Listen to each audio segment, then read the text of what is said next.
So what is hyaluronic acid? Some might call it a naturally occurring polysaccharide in the synovial fluid which acts as a lubricant or a shock absorber. Some might say, in fact, that it's much more than that. And in fact, if we look at the breakdown of the properties, it has at least 5, if not more, critically important properties. One is load absorption, which we call the elasticity.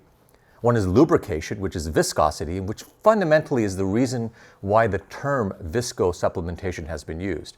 Again, some argue that maybe we should be removing that term because there's so many other potential benefits to hyaluronic acid that we should not call it viscosupplementation, but hyaluronic acid replacement therapy.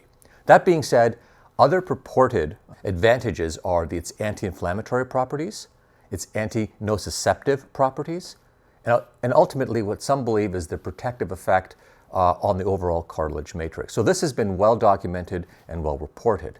The truth of the matter, though, is that we need clinical data to ultimately support this basic science rationale. And this has really been the focus of the last decade or so of clinical trials, meta-analyses, and subsequently input into guidelines.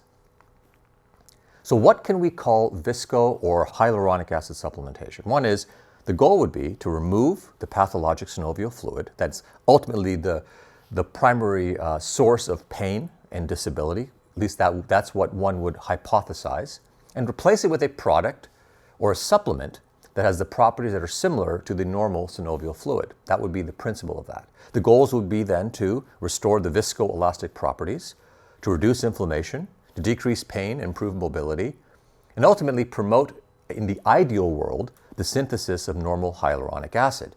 So this is the challenge that all the trials have as they think about the variety of products and the variety of approaches and the variety of formulations in trying to achieve this ultimate goal.